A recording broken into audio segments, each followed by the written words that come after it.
नमस्कार मित्रांनो, मी जेव्हा सांगते विगनिझम बद्दल तर माझ्याकडे खूप तर्क येतात. त्यातील एक तर्क असतो की जर दूध पिणं थांबवलं तर इको सायकल जे आहे म्हणजे पर्यावरणीय चक्र जे आहे ते बिघडेल.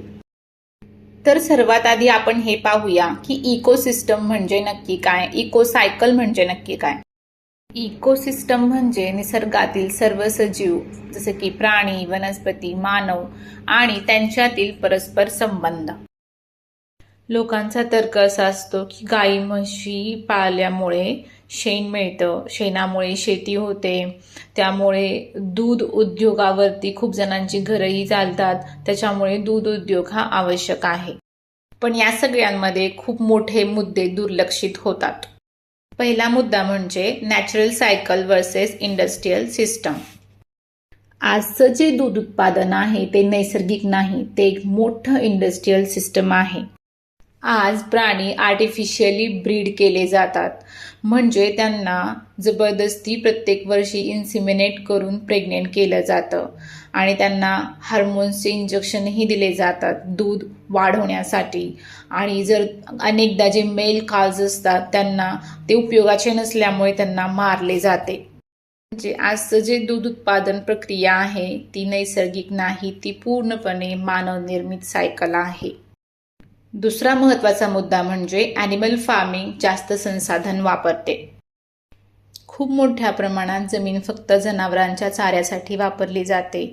जगातील 70 ते 80% शेती ही फक्त प्राण्यांसाठी केली जाते आणि त्यासाठी पाण्याचाही खूप मोठ्या प्रमाणात वापर होतो.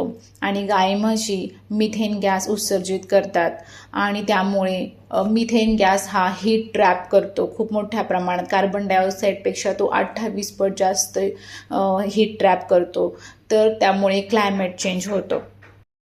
त्यामुळे इकोसिस्टम सुधारत नाही, उलट नुकसानच जास्त आहेत. तिसरा मुद्दा म्हणजे शेणाशिवाय शेती होऊ शकते का? हो, कंपोस्ट, वनस्पती कचरा, green manure, organic farming methods आणि या सगळ्या पद्धतींमुळे आपण शेणाशिवाय शेती करू शकतो. तर यासाठी जनावरांचं एक्सप्लॉयटेशन आवश्यक नाही. म्हणजे मग त्यांनी जो तर्क केला आहे की गायी नसतील तर इकोसिस्टम बिघडेल का, हा मग चुकीचा आहे का? इकोसिस्टममध्ये जे प्राणी नॅचरली आहेत तेच संतुलन ठेवतात.